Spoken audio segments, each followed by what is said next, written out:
Welcome to Compassionate Conversations, where we push the boundaries of comfort to empower you to become all that you dream of being.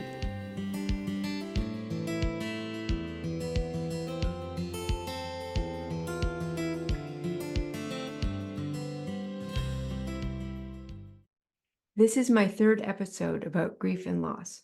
The first two were interviews with people who had experienced a lot of grief and loss in their lives, and they shared how they have navigated it. I also wrote a blog post about recently losing one of my best friends to brain cancer at the age of 49. You can find these interviews and the blog post in the show notes. I wanted to round out these conversations by speaking to a grief and loss therapist to provide those of you who are grieving some tools you can use in your healing. Today's guest is Dawn Hertz, who is a therapist in private practice in Rossland, BC. She has an undergraduate degree in human kinetics and a master's degree in counseling. She specializes in working with athletes and people who struggle with anxiety and depression. She also specializes in grief and loss and helps those grieving to be with the pain and to regain a sense of connection to themselves, others, and to life itself. Welcome, Dawn. Thank you. Thank you for having me. Yeah, it's a pleasure. So I wanted to start by asking you, people usually like to know other people's stories. That's how we learn best, is by stories. So how have you personally been touched by grief and loss in your own life? I have had a few experiences now. My mom passed away when I was 31 of cancer, Wow. How old was she then? 63. Oh my goodness.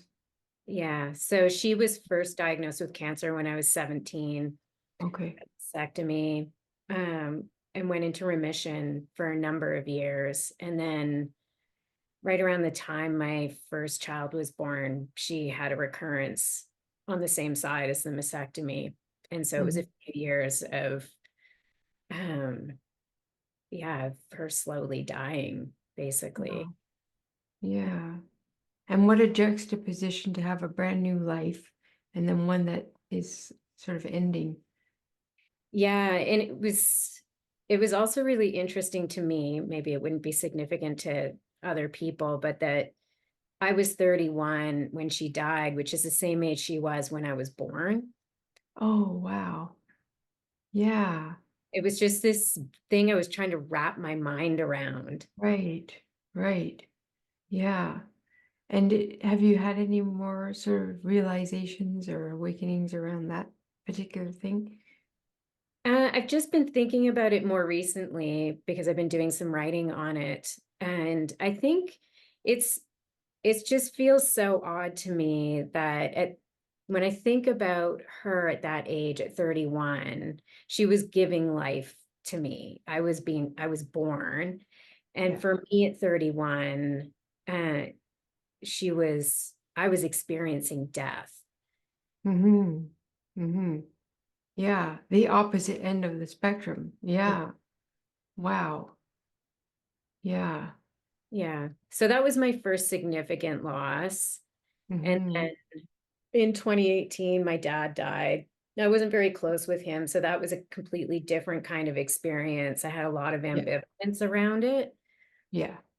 And then in 2019, my oldest brother died of lung cancer. Oh, so sorry. Yeah, now, like, it's so funny. I think I'm fine all the time, and then I start to Yeah. think about it in this really focused way, and it definitely brings up emotion. Yeah. His Yeah. death, I think there can be a cumulative effect of loss, but also losing him was really hard. That was really, really profoundly sad for me. Yeah. Yeah. How much older was it? Was he older than you or? Yeah, 10 years older. Yeah. And so Yeah. throughout my life, there was this sort of crossover role of oldest brother and almost a parental role Mm-hmm. times. Yeah. Yeah. They say technically in family systems therapy that anything beyond a 6-year difference in age between siblings. It's kind of like the younger one is an only child and the older one is also an only child. So 10 years, that's, very common for the older one to become a little parent. Yeah. Yeah. Yeah. And if you weren't that close to your dad, maybe he pinch hitted for that role a bit. Yeah, he was just a safer person I have a younger brother as well, and I Mhm. think he would take us places with him occasionally, and Yeah. yeah, we really liked being around him. Yeah. Yeah. Yeah, I just wanted to speak to the emotional. I'm learning a lot about being in the body versus being in the head, and I've spent my entire life from the neck up. Yeah. And that was my coping strategy, and it comes from my family with a Holocaust background. And, we basically survive by being intellectual and by thinking our way through things. And I'm now working with a somatic therapist, which is blowing my mind because I can't think my way through this work. And my thinking is it's actually the opposite of what is helpful to this kind of work, and it's all in the body. And so I relate to you, Don, with in terms of just being hit by emotions. They just come up at Mhm. bizarre times and places, and I just can't do anything about it. It's like finally my body is um, leading rather than my head, and I think that's where I need to be. But it can be quite shocking.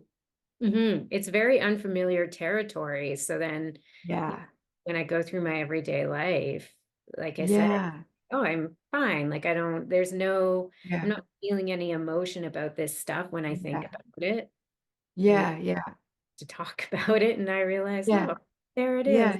Those So you moments had I feel sad. so you just had a little bit of that emotion as we were just talking about it. Mm. Yeah, I just think it's good for us as two therapists to mirror how to work with that for Yeah. people watching and listening, to just be with it and to this is what I'm learning. I don't know if this works for you, but um, to just stop and be with that part of myself that feels the feeling and actually sit into it and take 5-10 minutes to just feel what's there. I identify it, name it, notice um, the physiology of it. How is it manifesting in the body? And then what are my thoughts? That's the last thing. What are my thoughts about it? Usually my thoughts are, I shouldn't be feeling this right now. Oh my God, I've got to get together. I got to be a therapist, or I've got to, you know, Yeah. look a certain way. My ego gets involved. But and most especially with my most recent loss of one of my best friends at 49, um, I just can't bypass that anymore. It's just there, and it Yeah. just comes out. And I actually feel like it's a relief because I don't know if you Mm. feel that way. Like Yeah. I've spent so many years in my head, and I couldn't access the body, the somatic part. It just, and I wasn't a crier. I was proud of the fact that I didn't cry much, but not now. It's yeah. Yeah, I can relate to that entirely. And I was thinking about that as you were talking, how it does feel like when that sadness comes up, it is a relief. Yeah. And yeah, because I do actually think this is what I should be feeling. I didn't know it Right? that way, but Yeah. now yeah, it's like, okay, and it's also a reminder, these people did really mean something to me. Yes. Yes. Yeah. Yeah, it's amazing how I've been with some other friends recently, close friends, and just talking about the passing of my other friend, and they all knew her as well. And it's like the floodgates just open, and I'm just bawling my eyes out. And it's very primal, Yeah. but they all say to me, yeah, that's normal. Of course, you loved her. She was one of your best friends. Like they validate Mm. the experience of my grief. Yeah. And yeah, and it's quite wonderful. So I'm just curious, Don, how you became interested in sort of specializing in grief and loss. I know you do other things, but what led you to want to work with grief and loss? Because I don't put that on my website. Yeah, it is because I've had these experiences Mhm. with it, and well, that's one reason. And so I feel like it's something I can really relate to. And learning about my own grief was really helpful. It was, I don't know, a few years after my mom died, I think, and I was at a workshop with Alan Wolfelt, and Hmm.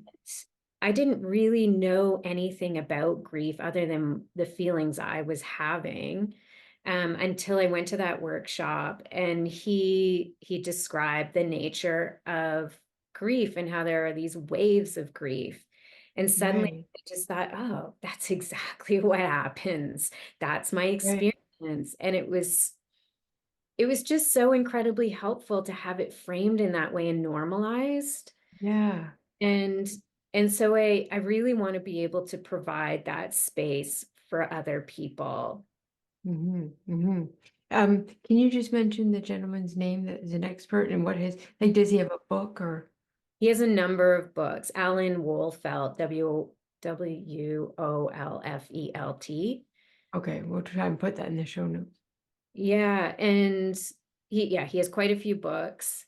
He talks about the myths of grieving, all those things that people will often say or do or think about grief that are not at all helpful. Uh, Yes. and so he'll talk about that and then talks about what is helpful, and he has Mhm. his really neat, he uses the language he uses around it. I really resonate with as well. He talks about it companioning someone through grief. Oh, I like that, companioning someone. Yeah, Yeah, because you can't take it away and you can't be in their body with them, but you can companion them. I like that. yeah. And he Yeah. also, the other way he describes it is reconciling the loss. Okay. Yeah, what does that consist of? So that is, it's sort of like coming to terms with, I forget exactly how he describes it, but he talks about the meaning of the word to reconcile and how he believes that to be a much better fit in how we talk about how we move through grief and how we, I'm going to say, come to terms with a loss. I don't Yeah. think he would describe it in that way, but we reconcile the loss. It's like Mhm. this struggle within that we're going Yeah. through. Yeah, and it does resolve itself. There is a beginning, a middle, and an end, I believe. But we'll get into that more with the other questions, which I'm very excited to ask you. So I wanted to know, what does grief and loss look like for most people in the short term, after a year, and in the long run, or is everybody different? Yeah, I'm going to say there might be some common elements, but everybody is different. And maybe it depends on who you are in terms of where you were situated in that person's life. Like if you were their sibling or their, partner or just a colleague, could be different. Yeah, there's so many things that will influence how we respond to that loss. Like with my mom, it was really sad, but it was also a complicated relationship. So I was processing a lot of different things: the sadness of her being gone, the sadness of her not being able to see my children grow up, Yeah. all the negative and difficult feelings I had about my relationship with her growing up. And that Hmm. all came up very quickly. Yeah. Um, and then because we, So we'll call that your emotional unfinished business with her. right. Yeah, Yeah. yeah. You had some baggage to work. Yeah. Yeah. And, and because she lived in Ontario, I lived in BC for a while, it just felt like, oh, we just haven't talked in a while. And so Hmm. like my grief took a pause. But Yeah. with my brother, it was different. He was Yeah. How? part of my life. And so there's that relationship, who it is, what your relationship is like, how you tend to deal with things, challenges and difficulties in life in general, that's going to influence Hmm. grief. Yeah. Yeah, there's so many things. Yeah. So I'm just guessing that someone who is sort of in denial about a lot of stuff and maybe hasn't done a lot of therapy or work on their, childhood and their upbringing and and hasn't resolved a lot of the unfinished emotional business from the past might look quite different than someone who had done that work. Right. There might be people who tend more towards avoidance of Yeah. anything Yeah. emotional. So I could see maybe someone like that developing an addiction or going back into an addiction, for example, to just stuff it down, or an eating disorder, or yeah, there's all kinds of ways that we avoid, and overworking is a big one.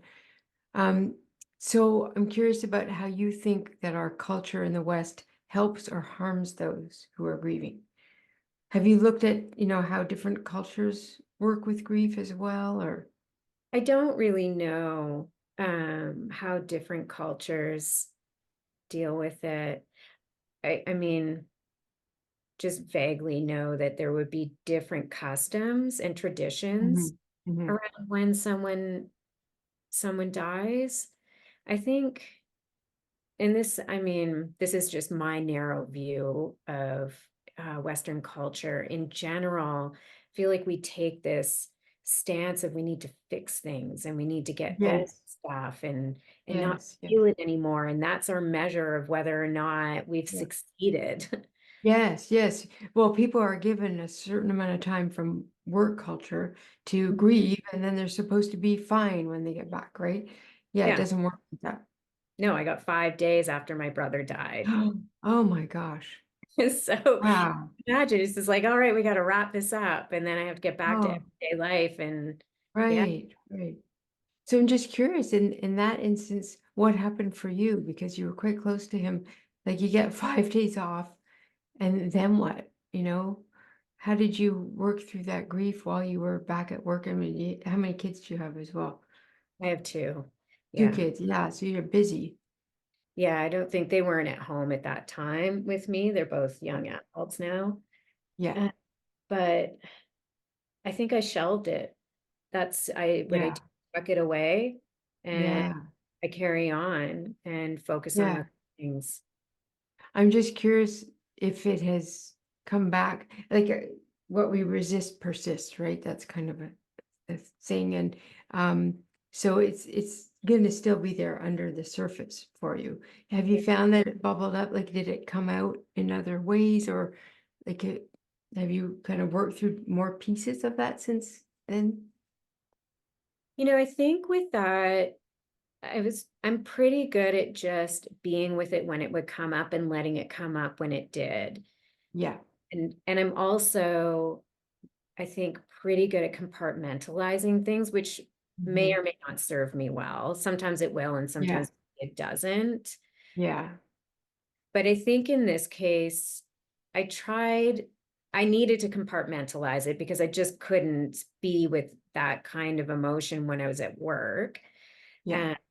And, and but I also wasn't actively trying to not feel stuff or think about him. Yeah. Yeah. Yeah. Yeah, it's been so hard, because the friend that I lost was we shared an office for 4 years. So a lot of my clients that were seeing me back then, they knew her as well.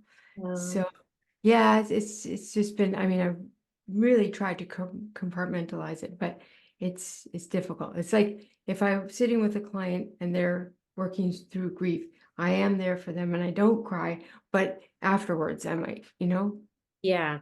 Yeah. And I think, because it's been a while now, I forget certain things. Like definitely when I was working for the health authority at the time, and when clients would come in with a presentation that was anything like, as having lost a sibling or another person in their life or had someone going through cancer, Mhm. my the people I worked with were very respectful, and that person did not go to me.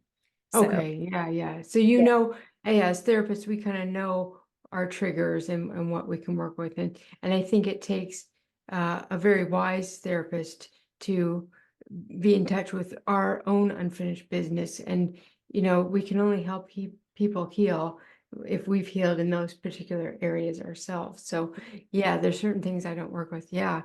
Um, so what mistakes, and I've heard a lot about this, the other interviews I did with people who are grieving, but what's your experience done with the mistakes that most people make when trying to help someone who's grieving? I think it's often whatever they're saying is giving people the impression that they should be over it, or Mhm. they give them, like, they're well-meaning when people say, oh, it'll get better, it'll get easier. But I'm going to say almost all the time, if not all the time, that is not what people want to hear. What do they want to hear instead? I think sometimes that's hard. Some people don't know what they want to hear. They do Yeah, know what they yeah, don't yeah, want to hear. Um, yeah. So I think we just have to do our best, and say, saying I'm sorry for your loss, or, that you're going through this. Cause sometimes, like with my dad, if someone said, I'm sorry, I'm so sorry that, that your dad has died. And I say, well, I'm not, you know? Right, right. It depends on the context. Yeah, Yeah, it does. So even just to try and, like, more that you're going through this, because then it could be, I mean, people are going through something yeah. regardless, but we We're all don't going. to Yeah. assume that it's that they're really sad. Some people could experience Yes. grief. Yes, yes, exactly. So again, we come back to this point, and I think it's very important, is you have to consider the source, consider what the relationship that that person had with that person who passed, right? So maybe asking some questions like, were you close to your father? You Right. know, and that might help you figure out where you stand with that person and their grief process. Yeah, Yeah. yeah, how was that for you, or how is it Yeah. for you? Yeah, yeah, yeah. Being specific to that particular person and that unique relationship that they have with that person. Grief can be really confusing as well, because if we weren't close to someone, or they were abusive, or they were a thorn in our side, we might feel relief. Yeah, exactly. Yeah, yeah. And I know a lot of my clients kind of think that there's something wrong with that, and they'll say to me, oh, am I a bad person because I just feel relieved? But no, if you look at the context of the relationship that they have with that person, it's sometimes, I mean, it's very understandable. Yeah, and we really want to honor that. And I think that's where sometimes people can, uh if there's trying, like, for example, I think there are some people that have some very specific ideas about family relationships and a Yeah. person's relationship with their parent. And so they, for them, they can't imagine someone not being sad about a parent passing away. Right. Because they're very close to their parents. Yeah, or they just have these ideas that you're just Yeah. supposed to love them no matter what. Right. Right. Right. Might project their ideas. Oh, but it, say something like, oh, but it must be so sad still. It was your dad. So Right. I think Right. to really refrain from trying to convince someone else of Yeah. what they be feeling. Yes, good point. And also to get yourself out of the picture. It's not about you, it's about the person that's grieving. That's where your focus should be. It's not about so what I hear you saying is that people bring their own experience of what it means to be in a family, or what relationships should look like, and then they kind of project it onto you, or Yeah. vomit it onto you, and I would say, and expect you to react the same way they would. Yeah. Yeah, Yeah. yeah. Okay, so that, Yeah. um, I just want to see, my next question is, how can we best support someone who's grieving? And so one point I think you've made very clearly is consider the context and the source, who that person that you're talking to is, and what their relationship was like with the deceased person. Any other things that we can do? I mean, also from what you said earlier, I would add to that, not putting a timeline on grief, Yeah. not expecting people to just get over it. Yeah. And that's an interesting piece too. I've talked to other people about, is it's like you have this period of time where you're allowed to be grieving and people expect you to be sad. It's like a Yeah, month. And then yeah, after that month, nobody really asks about it anymore. yeah, yeah, yeah. And I'm just curious if that's different in different cultures. Mhm. Um, yeah, maybe if people are watching or listening to this, if you could give us some comments about if you come from a different culture, and that is different, we'd love to know, because that could be helpful to other Yeah. people. Yeah. Um, what pitfalls have you seen grieving people falling into, and how can these be avoided? So I think that is about maybe self-care. You know, what do you see people doing who are grieving that is harmful to themselves rather than self-care kind of things? So I would say, I mean, one of the biggest things is invalidating their own feelings about stuff or not being with the pain, because grief Mhm. just needs to be processed. It is the Yeah. only way to move through it. And Hmm. I think the self-care piece in that regard is difficult because, like we were just talking about, with my job, I got 5 days off work. It's really Wow. inadequate. It's Yeah. an inadequate amount of time, but it's what I had to work with. And Yeah. so it's great if people have the freedom to take lots of time, but not Yeah. everybody does. And so Yeah. then it's figuring out how to take care of yourself within those limitations. Right. Okay. So say someone gets 5 days a week off to grieve someone that was very close to them.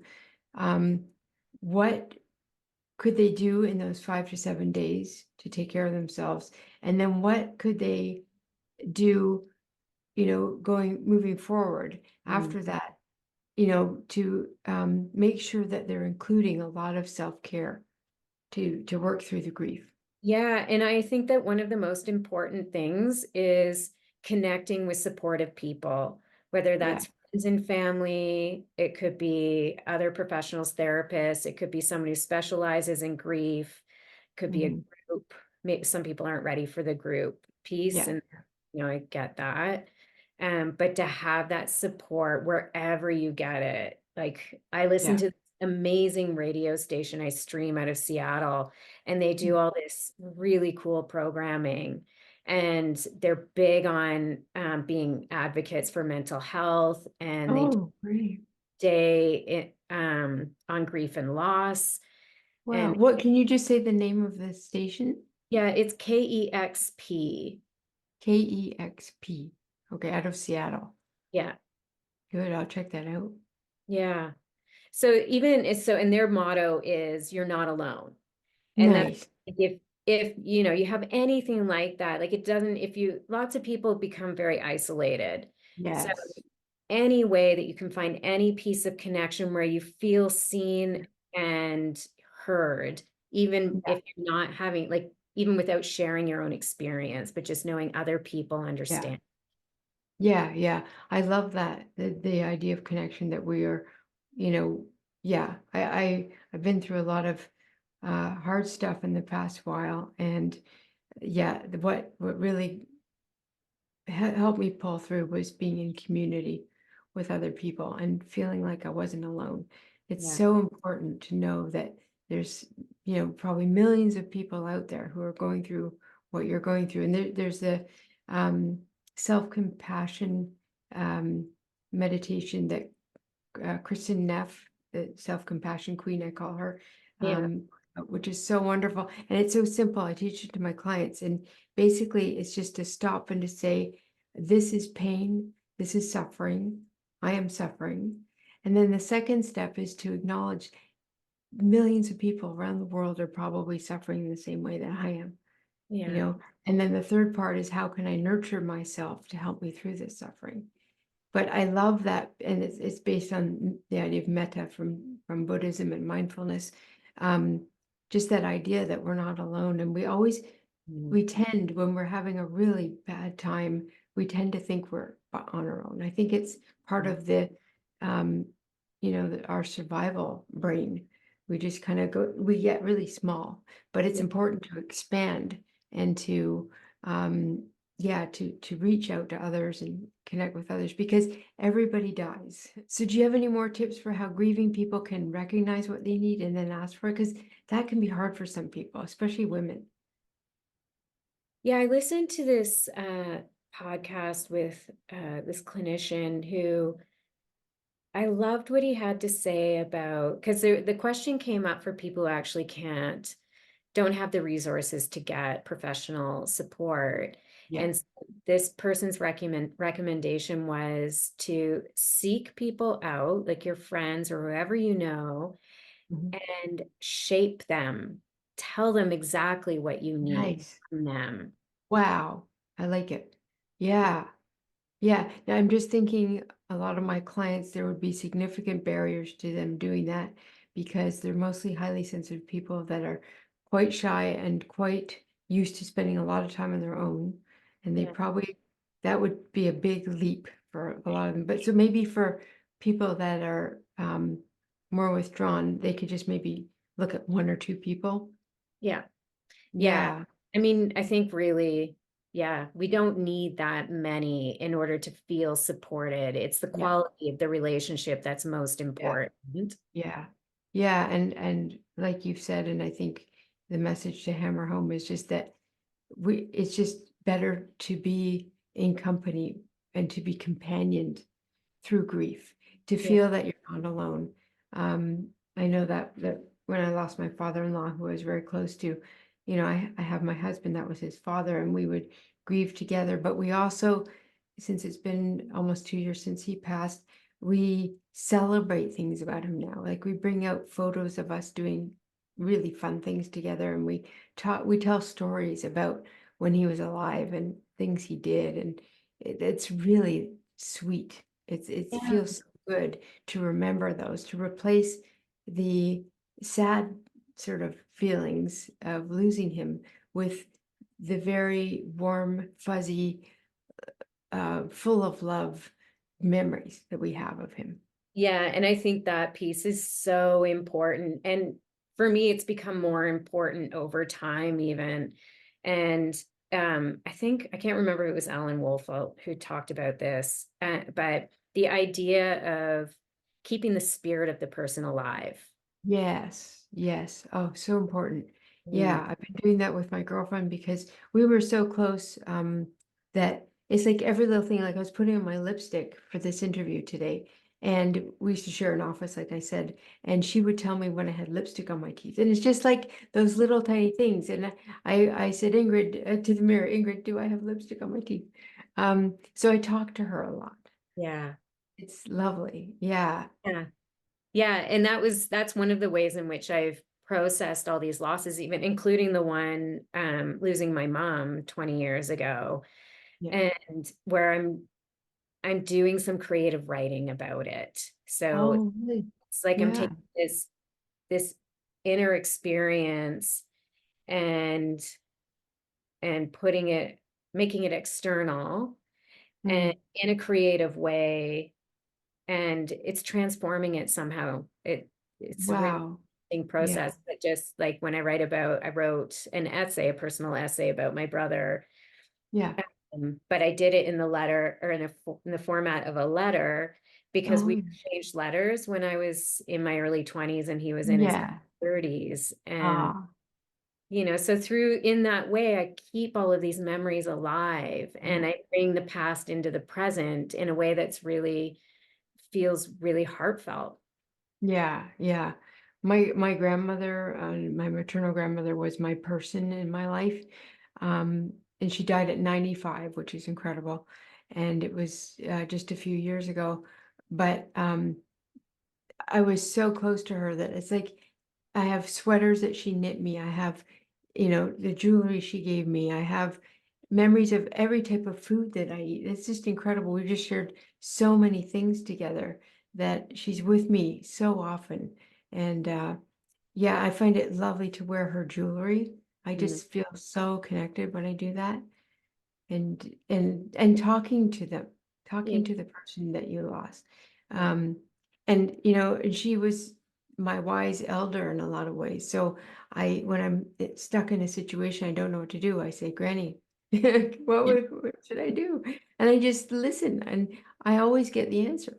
yeah, Yeah, it's amazing. I think, and this is kind of going off topic, but I kind of believe that there might be an afterlife, or that people's spirits live on, because I've had a lot of loss in the last number of years, and I really feel those people with me. Like yeah. it's almost like they're with me right in front of me. in their human form. Which I think is also an experience to not be dismissive of when people are talking about having that kind of experience. Yes. And I, quite a while ago, listened to another podcast. It was a Jungian analyst was being interviewed. I forget her name, but she talked about that, about the people that we lose and their spirit still being there, and how Yeah. people experience it in different ways. Sometimes they Yeah. see them, sometimes they hear them speaking, sometimes it's Yeah. just a feeling. Yeah. Yeah. I think that's a lovely um, aspect that we need to consider in terms of grief, that, that their memory does live on it, and it lives on through us. And, I think of the people that I've lost, and they kind of taught me how to be in the world in a lot of ways. And um, that's profound. you Yeah, know, they're living through us. yeah. Um, so I wanted to ask you too, do you believe that we can truly get over a significant loss? I mean, I don't like that wording myself.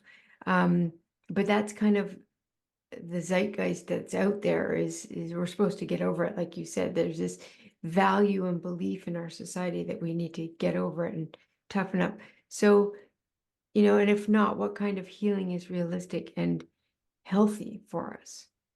Just wanted your Yeah. opinion. I mean, I think whatever people are experiencing is what they need to be. This is their process. That is how they need to go through it. And it is not our place to judge that in any way. I also don't like the move on Mhm. perspective. And so I think of it as learning how to live with the loss. Yeah, yeah, yeah, yeah. Um, yeah, I'm just thinking about something that I'm working with on a somatic level, which is the Holocaust. And um, 32, I believe, members of my family were murdered in the Holocaust, and 5 escaped. So of those 5, my grandmother was one. It was her nuclear family that escaped. And how can you get over that? That's not something you can get over. That's not realistic. No, Like, I not can't believe my grandmother functioned and raised a family of 3 and worked and did all these things after. Yeah, I mean, she functioned really well, but um, she never got over it. What I noticed in her was, I think that's what all the women in my family after her learned, was she lived from the neck up. yeah. When she didn't go to the emotions. It wasn't accessible. It was all logic. And she used to do things that were very disembodied, I see now. Um, she used to stand up when she was talking on the phone. And in those days, it had the cord and everything. There were no smartphones. And she'd stand up for an hour or an hour and a half while she's talking on the phone. And I remember just putting a chair near her once, and she just, it was just one of those funny things. And she just had no sense of her body. Like, she would do dangerous things. She'd walk up the step ladder when she was in her 90s to get something in the fridge, and we were all horrified, and all our family members would go visit her in England, and we would take that step ladder and try and throw it out, and she'd drag it back in again. So Which yeah. it does in some ways gets the perspective is like, wow, they're so tough. But it is that Yeah. connection, just such a profound disconnection from the body Yeah. experience. Yeah. Yeah. And I've seen that with a lot of clients that have gone through, their people have gone through horrific things that we can't even imagine. There really can be that, and it can go down in generations. So I'm Yeah. working through the multi-generational transmission process of the Holocaust. And I always thought, well, I wasn't in the Holocaust, and I'm so lucky and I've had it so good. But it was passed down to me. Yeah. And now we know about epigenetics, right? Which they found that trauma is passed down genetically, from parents, not just mothers, but fathers as well. Yeah. Um, yeah, to children. So it's physiological. It's deep stuff. Um, and if you're watching or listening to this and you don't think you have anything to grieve, you might want to question that, because I think we all have grief, and you know, and I know it's a different topic talking about trauma, but my my working through my trauma is all about grief. It's Yeah. all grief work. It's about the people that came before me and Yeah. my people, my ancestors. And um, wow, that was I missed the lesson on how to deal with that. Yeah, because there hasn't been one. Right, right. Okay, so let's get big and less insular. So what is your vision on like what would the ideal society look like that, you know, encourage people to work through their traumas, their grief and heal and give them the time and the space and I mean, what would that look like? Honestly, I mean, maybe this just sounds super basic, but I wish we could be less prescriptive, even within like the profession of counseling. There's a, Yeah. everybody's um trying to promote these different approaches and modalities and this. Flavor of the month, I call it. I just can't take it. I can't keep up with it. I've been in this business for 27 years. I don't even read journals anymore. I don't care. I don't want to hear it. I don't want to hear about some new therapy. If you can't sit with people and be with them and regulate their nervous system with your nervous system, you can't do therapy. I mean, you shouldn't bother with any of that stuff. It's Yeah. that again is living from the neck up, except somatic work, which is quite intriguing to me right now.